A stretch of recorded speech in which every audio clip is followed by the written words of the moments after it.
أزواجه وذرياته وبارك وسلم تسليما كثيرا أما بعد أعوذ بالله من الشيطان الرجيم بسم الله الرحمن الرحيم قل أطيعوا الله والرسول فإن تولوا فإن الله لا يحب الكافرين صدق الله العظيم اللهم صل على محمد وعلى آل محمد كما صليت على إبراهيم وعلى آل إبراهيم إنك حميد مجيد اللهم بارك على محمد وعلى آل محمد كما باركت على إبراهيم وعلى آل إبراهيم إنك حميد مجيد. محترم حضرات، سامعین کرام، عزیز ساتھیوں، بڑا مبارک مہینہ چل رہا ہے.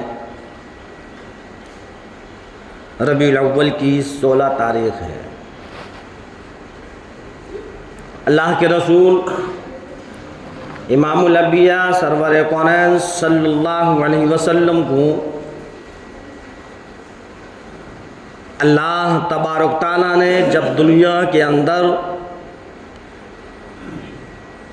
مبعوث کرنے کا پروگرام بنایا تو اسی ربیع الاول کے مہینے کو مقرر کیا، اور پچھلے 2 جمعوں سے اسی کے اوپر بیان چل رہا ہے کہ نبی کی سیرت، نبی کا طریقہ، دنیا میں نبی کے آنے کی کیا وجہ تھی. اللہ تبارک تعالیٰ نے دنیا کے اندر سرکار دو عالم صلی اللہ علیہ وسلم کو جب مبعوث فرمایا، چاروں طرف جہالت ہی جہالت تھی. بتلایا تھا میں نے، ایسی جہالت تھی کہ ان پر کوئی حکومت کرنا پسند نہیں کرتا تھا. یوں ہی پڑے ہوئے خون کو چاٹ لیا کرتے تھے بغیر کسی تحقیق کے. لڑکیوں کو یوں ہی زندہ درگور کر دیا کرتے تھے. بڑی جہالت تھی.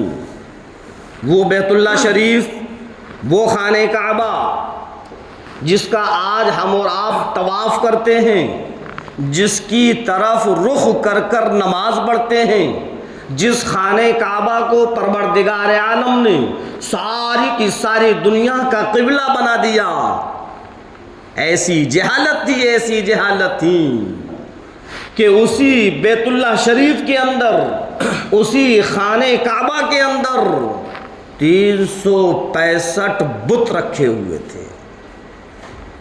ننگا طواف ہوا کرتا تھا. ایسی جہالت تھی. بالکل انسان کے اندر، قوم کے اندر جہالت بھر چکی تھی، گمراہیت آ چکی تھی.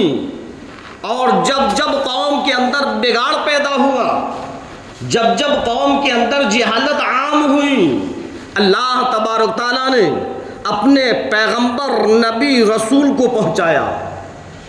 حضرت آدم علیہ السلام سے لے کر حضرت امام الانبیاء سرور کونین صلی اللہ علیہ وسلم تک نبی آتے گئے، جاتے گئے، آتے گئے، جاتے گئے. یہی سلسلہ چلتا رہا جب قوم کے اندر بگاڑ ہوا، اللہ نے نبی کو پہنچایا. نبی نے لوگوں کو سمجھایا، بتلایا، بگاڑ ختم ہو گیا. اور اگر پھر بھی بگاڑ ختم نہیں ہوا تو اللہ نے رسول کو پہنچایا. بارہا میں بتلاتا ہوں کہ نبی الگ ہوتا ہے اور رسول الگ ہوتا ہے۔ نبی وہ ہے جس کو نبوت ملی، اور رسول وہ ہے جس کو نبوت اور رسالت دونوں چیزیں ملی۔ رسول بھی آئے، نبی بھی آئے، سب سے آخر میں اللہ نے پیارے حبیب سرکار دو عالم صلی اللہ علیہ وسلم کو مبعوث فرمایا۔ ہاں، جو ساری کی ساری کائنات کے نبی، پہلے جو نبی آتے تھے وہ کسی خطے کے نبی ہوا کرتے تھے، کسی ایک قوم کے نبی ہوا کرتے تھے، لیکن اللہ تبارک تعالیٰ نے امام الانبیاء سرور کونین صلی اللہ علیہ وسلم کو ایسا مرتبہ دیا کہ وہ سارے کی ساری انسانیت کے نبی، اور انسانیت ہی نہیں بلکہ ساری کی ساری کائنات کے نبی۔ اور یوں فرما دیا پروردگار عالم نے، قُلْ اطیعوا اللَّهَ وَالرَّسُولَ، اور میرے نبی ان لوگوں کو بتلا دو، میرے بندوں کو بتلا دو، ان مسلمانوں کو بتلا دو کہ جو قُلْ اطیعوا اللَّهَ وَالرَّسُولَ، اللہ کی بھی اطاعت کرو اور اللہ کے نبی کی بھی اطاعت کرو۔ اس سے پہلی آیت جو میں نے پچھلے جمعے میں پڑھی تھی، اللہ نے اس کے اندر فرمایا قُلْ إِن كُنتُمْ تُحِبُّونَ اللَّهَ فَاتَّبِعُونِي يُحْبِبْكُمُ اللَّهُ يَغْفِرْ لَكُمْ ذُنُوبَكُمْ وَاللَّهُ غَفُورٌ رَحِيمٌ۔ اس میں اللہ نے فرمایا تھا کہ میرے نبی ان سے یہ کہو کہ اگر تم یہ چاہتے ہو کہ اللہ تم سے محبت کرے، تم اللہ سے محبت کرتے ہو اور تم یہ چاہتے ہو کہ اللہ تم سے محبت کرے، فاتبعونی، میرے اتباع کرو، میرے نقش قدم پر چلو، میرے طریقے پر چلو، اپنی زندگی کے اندر میرے طریقے کو لے آؤ، یحببکم اللہ، اللہ محبت کرنے لگے گا، اور محبت ہی نہیں ویغفر لکم ذنوبکم، اللہ تمہارے گناہوں کو بھی معاف کر دے گا، واللہ غفور رحیم، اللہ بڑا غفور رحیم ہے۔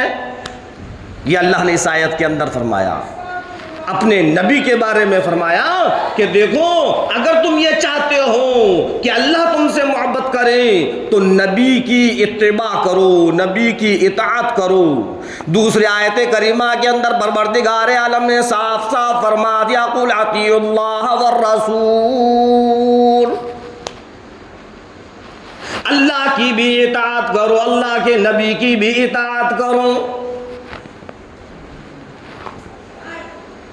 صرف زبان سے کہنے سے کام نہیں چلے گا۔ اللہ نے قرآن کریم کے اندر یوں نہیں فرمایا کہ زبان سے کہہ دو ہم عاشق رسول ہیں، زبان سے کہہ دو ہم نبی کے دیوانے ہیں، زبان سے کہہ دو ہمیں نبی سے عشق ہے، زبان سے کہہ دو ہمارے دل کے اندر نبی کی الفت ہے۔ اللہ نے یوں نہیں فرمایا بلکہ فرمایا پروردگار عالم نے قُلْ اطیعوا اللَّهَ وَالرَّسُولَ، اللہ کی بھی اطاعت کرو اور اللہ کے نبی کی بھی اطاعت کرو۔ اور اللہ خود نبی سے فرما رہا ہے کہ ان لوگوں سے کہو اے میرے نبی ان لوگوں کو بتلا دو، اگر تم مسلمان ہو، اگر تم کلمہ پڑھنے والے ہو، اگر تم کو اللہ پر یقین ہے، اگر تمہارا ایمان اللہ کی ربوبیت پر ہے، نبی کی نبوت پر ہے، قرآن کی حقانیت پر ہے، قیامت پر اگر تمہارا ایمان ہے تو پھر اطیعوا اللہ والرسول، اللہ کی بھی اطاعت کرنا اور اللہ کے نبی کی بھی اطاعت کرنا ضروری۔ جب تم اللہ کی اطاعت کرو گے، اللہ کے نبی کی اطاعت کرو گے تو پتہ چل جائے گا کہ تمہارے اندر عشق نبی کتنا ہے۔ زبان سے کہنے کی ضرورت نہیں ہے، زبان سے جتلانے کی ضرورت نہیں ہے، صرف زبان سے نعرے لگانے سے کام نہیں چلے گا۔ اپنے اعمال میں، اپنے کردار میں، اپنے افعال میں، اپنے اخلاق میں نبی کی اطاعت ہو۔ اگر نبی کی اطاعت ہے، اگر نبی کا طریقہ ہے، اگر نبی کی فرما برداری ہے، تب ہو عاشق رسول۔ تب ہے عشق رسول. اور اگر اطاعت نہیں تو کہتے رہو. ادھر یہ بھی کہتے ہوں کہ عشق رسول ہے اور ادھر اللہ کے نبی کی نافرمانی بھی کرتے ہو, اللہ کی بھی نافرمانی کرتے ہو, اللہ کے رسول کی بھی نافرمانی کرتے ہو, غیروں کے طریقہ زندگی کے اندر رکھے ہوئے ہو اور پھر کہہ رہے ہو کہ عشق رسول ہے. فرمایا پروردگار عالم نے میرے محبوب ان لوگوں کو بتلاؤ, فَإِن تَوَلَّوْا فَإِنَّ اللَّهَ لَا يُحِبُّ الْكَافِرِينَ. اگر تم روگردانی کرو گے, اگر تم اللہ اس کے رسول کی اطاعت نہیں کرو گے, اگر تم اللہ اس کے رسول کی نافرمانی کرو گے, فَإِنَّ اللَّهَ لَا يُحِبُّ الْكَافِرِينَ, تو اللہ نافرمانوں کو پسند نہیں کرتا. اور جس کے لیے اللہ یہ کہہ دے کہ اللہ نافرمانوں کو پسند نہیں کرتا, پھر کون ہے جو جہنم کی آگ سے بچائے گا؟ جس کے بارے میں پروردگار عالم نے فرما دیا کہ اللہ کو ایسے لوگ پسند نہیں جو اللہ کی نافرمانی کریں, اللہ کے رسول کی نافرمانی کریں, اللہ کو وہ پسند نہیں ہے. پھر کون ہے جو جہنم سے بچائے گا؟ کون ہے جو عذاب سے بچائے گا؟ ارے جہنم سے بچانے والا رب ہی تو ہے, اور جہنم سے اللہ اس کو بچائے گا جس سے اللہ محبت کرتا ہے. جہنم کے عذاب سے اللہ اس کو بچائے گا جس کو اللہ پسند کرتا ہے, اور جس کے بارے میں پروردگار عالم کہہ دیں, ہاں اے ایمان والو, اے 15ویں صدی کے مسلمانوں, کبھی قرآن پڑھ کر دیکھا کروں. میں نے بتلایا تھا جمعے کو, کبھی قرآن کو پڑھ کر دیکھا کروں. اللہ فرما رہا ہے ان اللہ لا يحب الکافرین, اللہ نافرمانوں کو پسند نہیں کرتا, اللہ نافرمانوں کو پسند نہیں کرتا. آج اللہ معاف کرے, اللہ معاف کرے, ہمارے اعمال اس قدر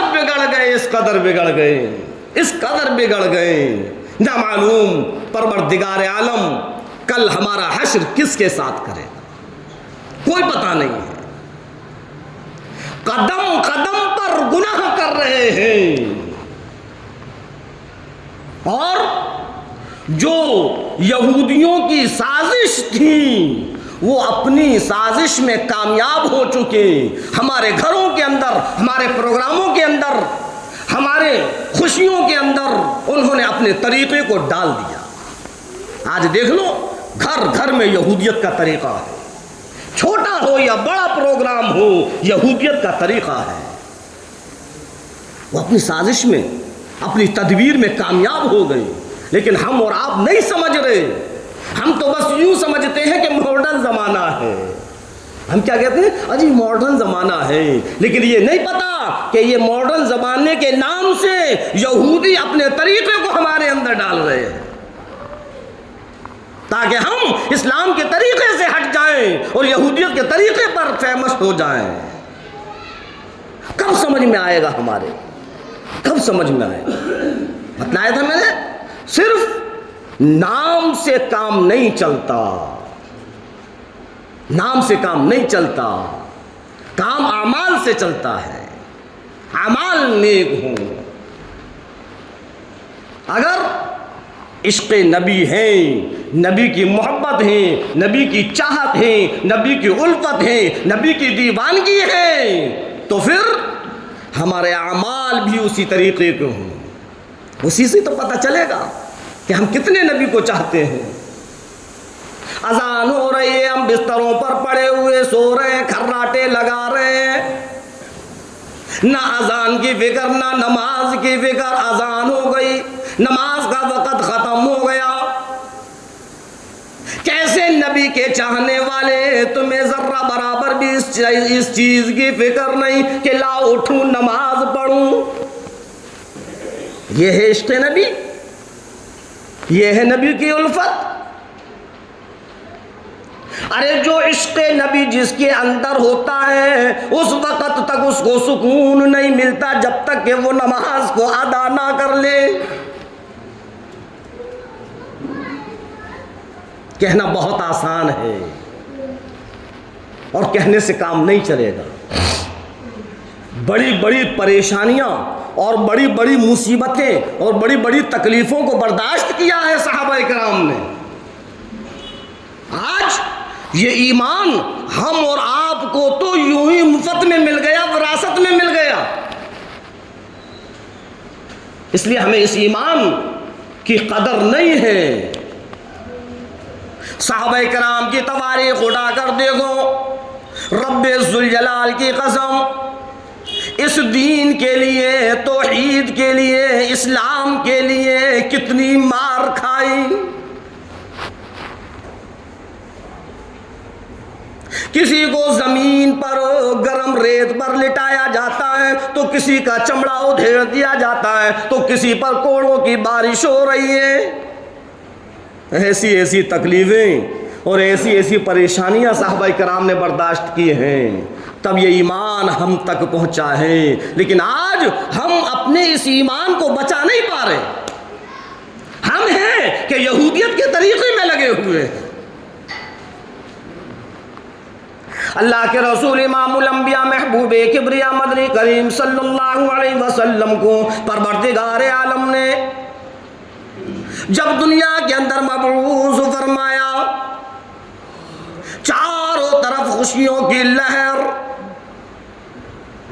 چاروں طرف خوشیوں کی لہر.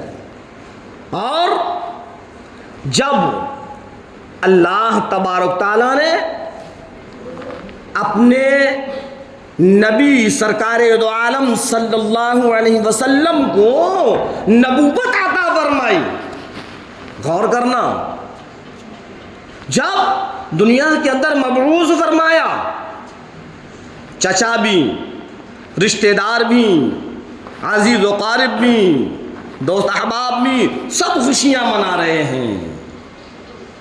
ایسے جہالت والے ماحول میں اللہ نے 40 سال بعد سرکار دو عالم صلی اللہ علیہ وسلم کو نبوت عطا فرمائی، اور پھر فرمایا پروردگار عالم نے میرے محبوب اس نبوت کا اعلان کر دو. جب آپ صلی اللہ علیہ وسلم نے نبوت کا اعلان فرمایا، خدا کی قسم وہ لوگ جو آپ کو امین کہا کرتے تھے، جو آپ کو صادق کہا کرتے تھے، جو آپ سے فیصلے کروایا کرتے تھے، جو آپ پر جان نچھاور کیا کرتے تھے، جو آپ سے بے انتہا محبت کیا کرتے تھے، وہ آپ کے دشمن بن گئے. ارشاد فرمایا مدنی کریم صلی اللہ علیہ وسلم نے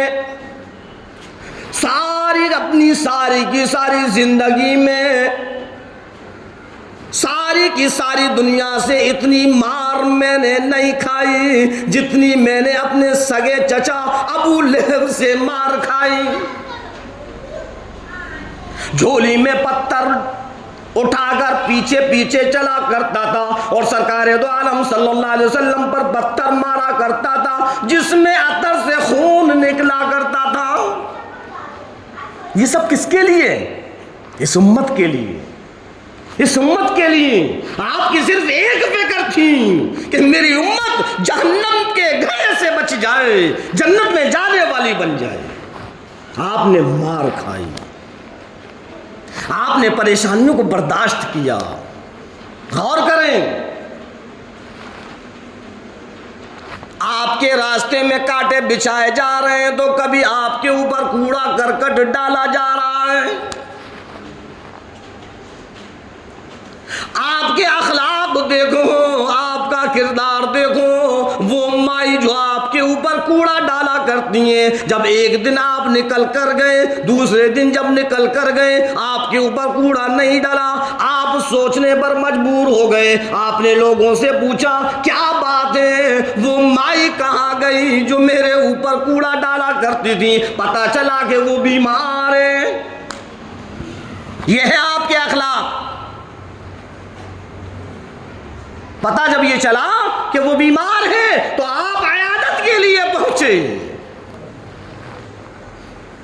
اور وہ دیکھ کر ہکا بکا ہو گئی، اور جن کے اوپر میں کوڑا ڈالتی چلی آئی آج وہ میرے گھر آ گئے، لیکن اس کو خود یہ پتہ نہیں کہ وہ آئے کس چیز کے لیے. جب آپ نے اس کا حال چال پوچھا، خدا کی قسم وہ ایمان لے آئی۔ آپ کا اخلاق تو ایسا ہے جو غیر مسلم کی بھی عیادت کرنے کے لیے جاتے ہیں، لیکن آج 15ویں صدی کے مسلمان کا اخلاق ایسا ہے، اپنے بھائی کی طرف سے، اپنے رشتہ داروں کی طرف سے اپنے دلوں کے اندر ایسا بغض رکھے ہوئے ہیں، ایسا کینہ کپٹ رکھے ہوئے ہیں کہ وہ اس کی عیادت کے لیے بھی نہیں جاتا۔ سگا بھائی ہے بیمار پڑ گیا، سگا چچا ہے بیمار پڑ گیا، سگا کوئی رشتہ دار ہے بیمار پڑ گیا، لیکن سب اس کی عیادت میں جا رہے ہیں، سب اس کی پوچھ تاچھ کے لیے جا رہے ہیں، لیکن ہمارا حال یہ ہے اجی میں نہیں جاتا اس لیے کہ میں تو اس سے ناراض ہوں، اس نے مجھ سے ایسا کہا، یہ اس سے مجھ سے ایسا لڑا۔ اے اللہ کے بندے، اپنے آپ کو عاشق نبی کہتا ہے؟ ارے نبی کے اخلاق تو اپنے اندر پیدا کر۔ تو اپنے بھائی کی عیادت نہیں کرتا، تو اپنے رشتہ دار کی عیادت نہیں کرتا، اور نبی تو وہ ہے جو غیر مسلم کی بھی عیادت کرنے کے لیے جا رہے ہیں۔ اس بغض کو نکال کر پھینک دیں، اس نفرت کو نکال کر پھینک دیں۔ اللہ کے رسول امام الانبیاء محبوب کبریا سرور کونین صلی اللہ علیہ وسلم کا فرمان ہے، جو 3 دن کے اندر اندر اپنے مسلمان بھائی سے نہ بولے فلیس منی، وہ میری امت میں سے نہیں۔ کتنی سخت وعید ہے، لیکن اللہ معاف کرے آج میرا تیرا حال یہ بن گیا ہے، 3 دن تو بہت دور، سالوں گزر گئی، لیکن ہماری بول چال بند پڑی ہوئی ہے، ہماری رشتہ داری میں ددار پڑی ہوئی ہے، ہم نے قطع رحمی کر دی ہے، وہ ہم سے نہیں بولتا، ہم اس سے نہیں بولتے۔ یہی مسلمان ہے؟ اسی زبان سے کہتے ہو کہ ہم عاشق رسول ہیں، اسی زبان سے کہتے ہو کہ ہم نبی کے دیوانے ہیں۔ اگر نبی کے دیوانے ہوں تو نبی کے اخلاق اپنے اندر پیدا کرو، اگر نبی سے الفت ہے تو نبی کا کردار اپنے اندر پیدا کرو۔ جو ایک غیر مسلم اس کی عیادت کے لیے آپ جا رہے ہیں، تو اپنے بغض کو نکال کر پھینک دے، حسد جلن کو نکال کر پھینک دے، اس نفرت کے بیج کو نکال کر پھینک جو تجھے اپنوں سے ملنے نہیں دیتا۔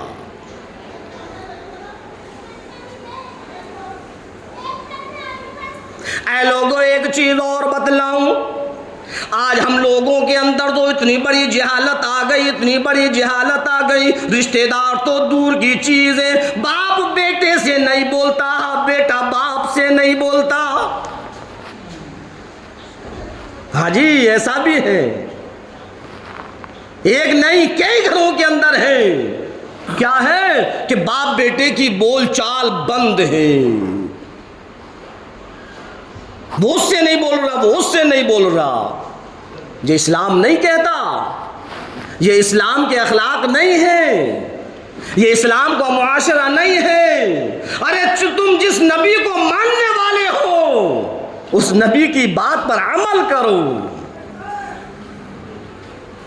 ہمارے نبی کا طریقہ یہ نہیں ہے کہ بول چال ختم کر دی جائے۔ ہاں گھر ہے، ایک مثال ہے ہمارے بڑے بوڑھوں کی، جہاں 4 برتن ہوتے ہیں تو وہ کھٹکتے ہیں، لیکن اس کا مطلب یہ نہیں ہے کہ اس کی طرف سے بغض غبض اپنے دل کے اندر رکھے ہوئے رہیں، سالوں گزر جائیں، مہینوں گزر جائیں اور وہ بغض اور غبض نہیں نکل رہا، تو پھر ہم مسلمان کہاں ہیں؟ کون ہے جو ہم کو جہنم سے بچائے گا؟ پھر اللہ تو یوں فرما رہا ہے کہ میں ان لوگوں کو پسند نہیں کرتا جو نبی کی نافرمانی کرے اور میری نافرمانی کرے۔ صاف صاف فرما دیا۔ آج ہم اپنے سینے کے اندر، اپنے گریبانوں کے اندر جھانک کر دیکھیں کہ ہم کتنی اللہ کی فرما برداری کر رہے ہیں اور کتنی اللہ کے نبی کی فرما برداری کر رہے ہیں۔ جناب، یہ دنیا ہی سب کچھ نہیں ہے، یہ دنیا ہی سب کچھ نہیں ہے۔ کوئی پتہ نہیں ہے کب آنکھ بند ہو جائے اور کب دنیا کا ساتھ چھوٹ جائے۔ ایک نہیں دو نہیں سینکڑوں واقعات سامنے موجود ہیں، سنتے ہیں اور دیکھتے ہیں۔ بالکل صحیح سالم انسان ہے، اٹیک پڑ گیا ختم ہو گیا، ایکسیڈنٹ ہو گیا ختم ہو گیا، برین ہیمریج آ گیا ختم ہو گیا، لیکن پھر بھی ہماری آنکھیں نہیں کھل رہی، پھر بھی ہماری سمجھ میں نہیں آ رہا کہ لاؤ اس نفرتوں کو ختم کریں، اس حسد جلن کو ختم کریں، جو ہمارے دلوں کے اندر غبض بھرا ہوا ہے، جو بغض ہے اس کو ختم کریں، آپس میں محبت پیدا کریں، آپس میں بول چال شروع کریں۔ کب سمجھ میں آئے گی یہ بات؟ جب چار لوگ ہم کو کاندھا دیں گے تب، پھر اس وقت ہم ہاتھ ملتے رہیں گے، اللہ سے کہیں گے کہ پروردگار دوبارہ دنیا کے اندر پہنچا، اب ہم تیری ہی فرما برداری کریں گے۔ اللہ کہے گا نہیں نہیں، جو ایک بار دنیا سے آ جاتا ہے دوبارہ دنیا میں نہیں جاتا۔ تو بتلا رہا تھا میں اللہ کے رسول سرکار دو عالم صلی اللہ علیہ وسلم کی سیرت پاک۔ آپ صلی اللہ علیہ وسلم نے فرمایا کہ جتنی مار اور جتنی تکلیف میرے سگے چچا ابو لہب سے ملی ہے، ساری کی ساری زندگی میں اتنی تکلیف مجھے نہیں ملی۔ اللہ کے رسول سرکار دو عالم صلی اللہ علیہ وسلم کی لخت جگر حضرت رقیہ رضی اللہ تعالیٰ عنہ اور ایک حضرت ام کلثوم رضی اللہ تعالیٰ عنہ، آپ نے دونوں صحابزادیوں کی منگنی ابو لہب کے دو لڑکوں سے کی۔ ہاں، اب کچھ ایسے ہیں کہ فوراً ذہن کے اندر سوالات پیدا ہوتے ہیں، جی نبی اور کافر کے لڑکوں کے ساتھ منگنی کر دی،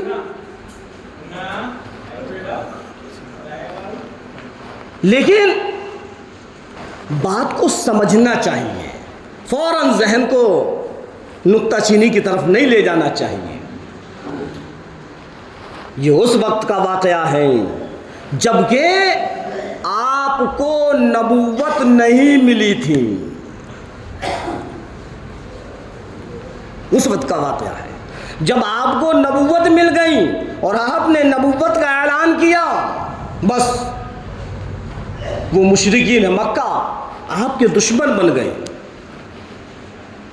اور سب سے بڑا ظالم یہی ابو لہب تھا جس نے آپ صلی اللہ علیہ وسلم کو سب سے زیادہ تکلیف پہنچائی ہے۔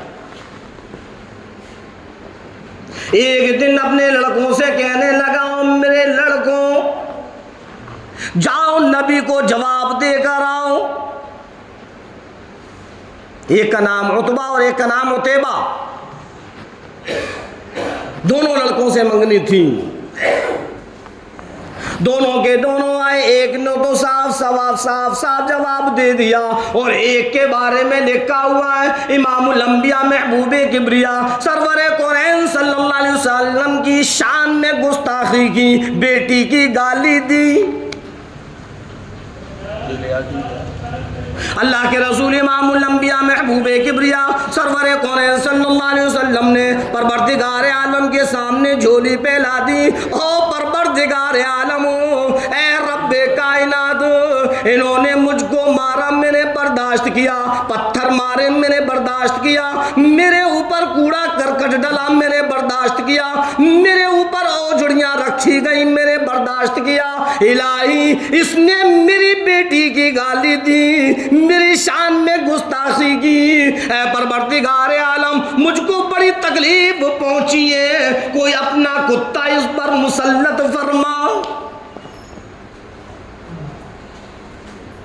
اب جب یہ آپ صلی اللہ علیہ وسلم کی بددعا جب اس لڑکے نے سنی دوڑا دوڑا اپنے باپ ابو لہب کے پاس پہنچا اور کہنے لگا لو جی تم نے تو کہہ دیا جواب دے کر لیکن میرا تو ستیہ ناز ہو گیا اور میرے لخت جگر کیا ہوا.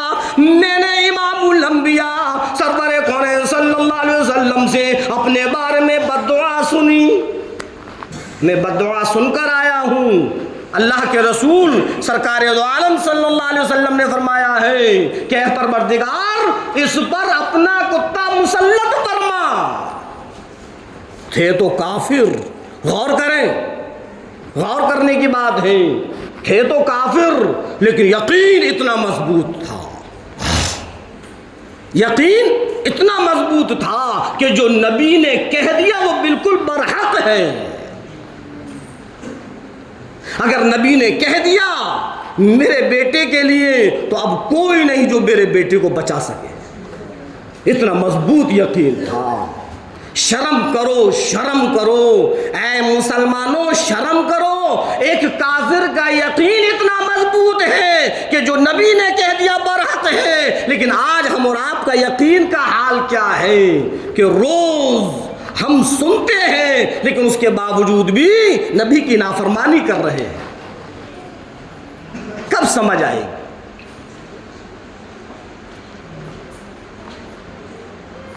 اللہ کے رسول سرکار دو عالم صلی اللہ علیہ وسلم کی بددعا سن کر باپ بیٹا دونوں کے دونوں پریشان ہو گئے.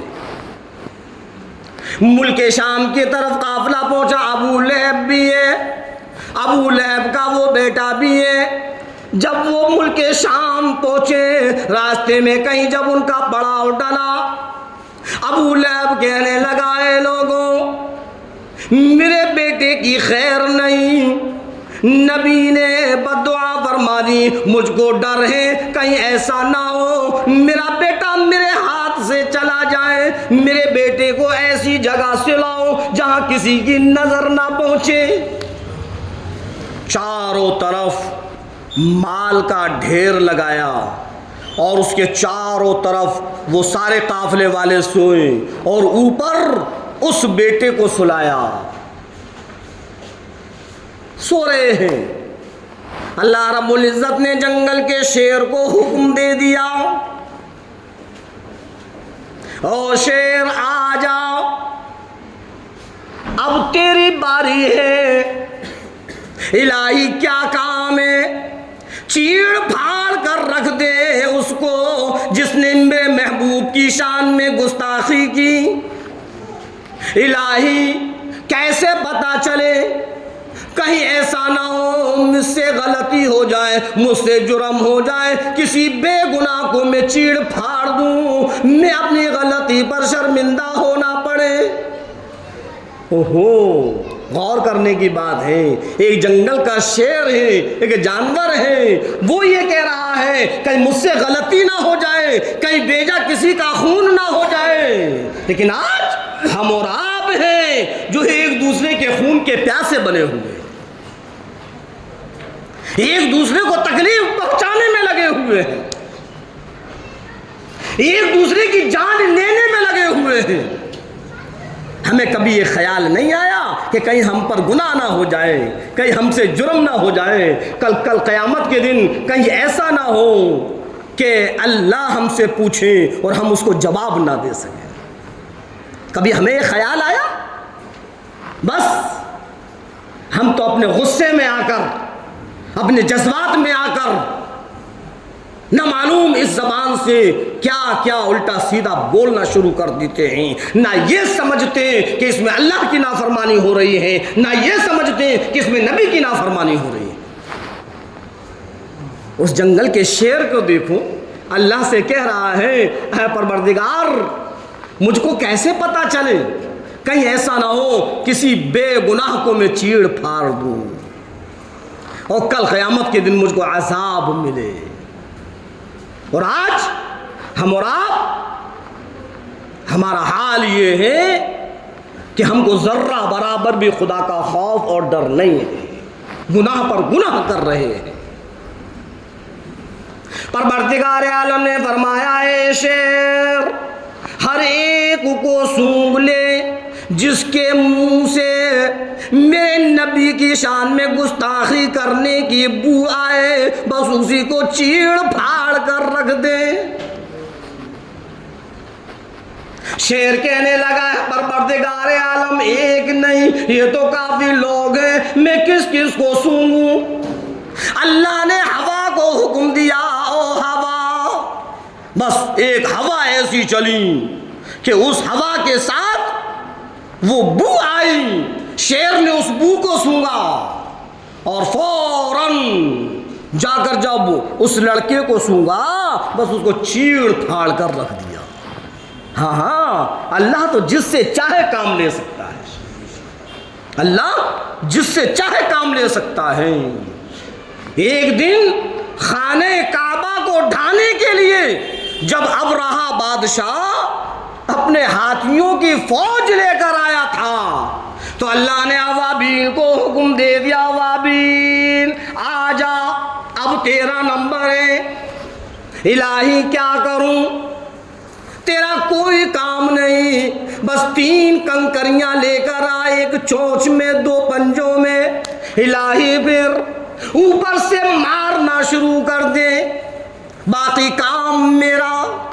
خدا کی قسم وہ ابابیل جو تھیں صرف 3 کنکریاں لایا کرتی تھیں، 2 پنجوں میں اور ایک چونچ میں، اور جو اوپر سے جب وہ پھینکتی تھیں اللہ نے ان کنکریوں کے اندر ایسی طاقت رکھی کہ جو آج گولہ بارود کے اندر نہیں ہے، ایسی طاقت تھی جہاں وہ کنکری پڑ جاتی تھی وہ ہاتھی ڈھیر ہو جایا کرتا تھا۔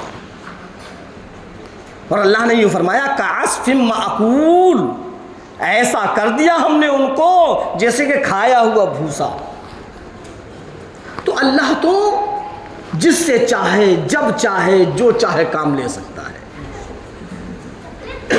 وہاں شیر سے کام لیا، وہاں ابابیل سے کام لیا، اور اللہ نے ہم اور آپ کو اس واقعات سے نصیحت دی کہ دیکھو ایک جانور ہو کر وہ عذاب سے ڈرتا ہے، ایک جانور ہو کر وہ اس چیز سے ڈرتا ہے کہیں گناہ نہ ہو جائے، تم تو انسان ہو، تم تو انسان ہو، ذرا تھوڑا بہت تو تم بھی ڈر لیا کرو۔ ہاں آج ہم اور آپ کے اندر سے خدا کا ڈر بالکل نکل چکا ہے، جو آج ہم اور آپ ایک دوسرے کو تکلیف دینے میں لگے ہوئے ہیں، دلوں کے اندر بغض بھرا ہوا ہے، بس رات اور دن ہم یہی سوچ و بچاری کرتے ہیں کہ کون سا ایسا کام ہو جو اس سے نقصان اس کو ہو جائے، اسی تدبیر میں لگے رہتے ہیں کہ کیسے یہ نقصان میں پہنچ جائے، کون سا ایسا کام ہو جس سے یہ ہلاک ہو جائے، اس کو تکلیف پہنچے۔ اللہ اکبر، ہم اپنے رشتہ داروں کو، اپنے عزیز و قارب کو، اپنے پڑوسیوں کو، اپنے محلے والوں کو تکلیف پہنچانے کی تدبیریں سوچتے ہیں کہ کون سی ایسی چیز کی جائے جس سے ان کو تکلیف پہنچے، اور وہ جنگل کا شیر وہ ڈر رہا ہے الہی کہیں مجھ سے گناہ نہ ہو جائے، الہی کہیں مجھ سے جرم نہ ہو جائے، الہی مجھ سے کہیں کوئی غلطی نہ ہو جائے۔ اے 15ویں صدی کے مسلمان، اپنے اندر بھی تو ڈر پیدا کر، جو رات اور دن گناہ کرنے میں دندناتا پھرتا ہے۔ اللہ کے رسول امام الانبیاء محبوب کبریا مدنی کریم صلی اللہ علیہ وسلم کا فرمان ہے، آؤ ایک دوسرے کو تکلیف پہنچانے والوں نبی کے فرمان کو سنو، رات اور دن ایک دوسرے کو نیچا دکھانے والوں نبی کے فرمان پر غور کرو، نئی نئی طریقے سے تکلیفیں دینے والوں غور کرو نبی کے فرمان پر۔ ارشاد فرمایا مدنی کریم صلی اللہ علیہ وسلم نے، جو میرے نبی تیرے نبی ساری کی ساری کائنات کے نبی بیت اللہ شریف کے اندر ہیں، خانہ کعبہ سامنے موجود ہے اور آپ فرما رہے بیت اللہ تو اللہ کا گھر ہے، تجھ سے مجھ کو تجھ سے بے انتہا محبت ہے۔ غور کرنا سرکار کے فرمان پر، آپ کیا فرما رہے ہیں؟ اے بیت اللہ تو اللہ کا گھر ہے، مجھ کو تجھ سے بے انتہا محبت ہے، لیکن اگر تجھ کو کوئی 100 مرتبہ ڈھا دے اور بنا دے مجھ کو اتنی تکلیف نہیں ہوتی جتنا ایک مسلمان کو دکھ دینے سے تکلیف ہوتی ہے۔ کبھی ہم نے خیال کیا کہ جو ہم کسی کو دکھ پہنچا رہے ہیں، کسی کو پریشانی پہنچا رہے ہیں، کسی کو تکلیف پہنچا رہے ہیں، اللہ کے نبی کو کتنی تکلیف ہوگی؟ اور پھر ہم یہ کہہ رہے ہیں عاشق نبی ہیں، نبی کے دیوانے ہیں۔ اگر نبی کے دیوانے ہوتے تو یہ ایک دوسرے کو تکلیف نہیں پہنچاتے، اگر نبی کے دیوانے ہوتے تو ایک دوسرے سے رنجش نہیں باندھتے، اگر نبی کی محبت ہمارے دل کے اندر ہوتی تو پھر ہمارے سینے کے اندر بغض، حسد اور جلن نہیں ہوتا، اگر نبی سے محبت ہوتی تو پھر نبی کی نافرمانی نہیں ہوتی۔ ابھی کہاں نبی کی محبت ہے؟ زبان سے کچھ بھی کہو، نبی کی سچی محبت پیدا کرو، نبی کا سچا عشق پیدا کرو، نبی سے سچی الفت پیدا کرو، ہاں جو ہم کو جنت کے اندر لے جائے، دکھلاوے والی نہیں، سچی محبت ہو، اور وہ اعمال سے ہوگی، وہ کردار سے ہوگی، وہ اخلاق سے ہوگی، وہ ہمارے معاشرے سے ہوگی۔ پہلے ایسا معاشرہ تھا کہ غیر مسلم جب کہیں سفر میں جایا کرتے تھے تو اپنی جوان بیٹیوں کو مسلمانوں کے حوالے کر دیا کرتے تھے کہ میں سفر میں جا رہا ہوں، میری بیٹی کا خیال رکھنا۔ ان کا عقیدہ تھا، ان کا یقین تھا اس بات پر کہ مسلمان کے پاس اگر ہم اپنی بیٹی کو چھوڑیں گے محفوظ رہے گی، ہم اگر مسلمان پر اپنی امانت رکھ دیں گے امانت میں خیانت نہیں ہوگی۔ اللہ معاف کرے آج ہمارا معاشرہ اس قدر بگڑ گیا کہ آج ہماری بیٹی محفوظ نہیں، ہماری خالہ کی بیٹی ہو، ہماری ماما کی بیٹی ہو، ہمارے چاچا کی بیٹی ہو، ہماری پھوپھی کی بیٹی ہو، ہماری بد نگاہی سے وہ محفوظ نہیں۔ ہاں ایک نہیں سینکڑوں واقعات ایسے ہیں کہ ہماری بد نگاہی سے وہ بھی محفوظ نہیں ہے۔ اس معاشرے کو سنبھالو اور اس معاشرے کو سدھارو، اسلام جیسا معاشرہ اپنے اندر پیدا کرو۔ خدا کی قسم کہیں ایسا نہ ہو اللہ کا غضب نازل ہو اور ہم ڈھیر ہو جائیں۔ اللہ کے رسول سرکار دو عالم صلی اللہ علیہ وسلم کے طریقے پر زندگی گزارو، اور یہ غیر مسلموں کا، یہودیوں کا، نصاراؤں کا طریقہ اپنے اندر سے نکال کر پھینک دو اگر ہم دنیا اور آخرت میں کامیاب ہونا چاہتے ہیں۔ اللہ رب العزت ہم اور آپ کو کہنے اور سننے سے زیادہ عمل کرنے کی توفیق عطا فرمائے۔ وما علینا الا اللہ۔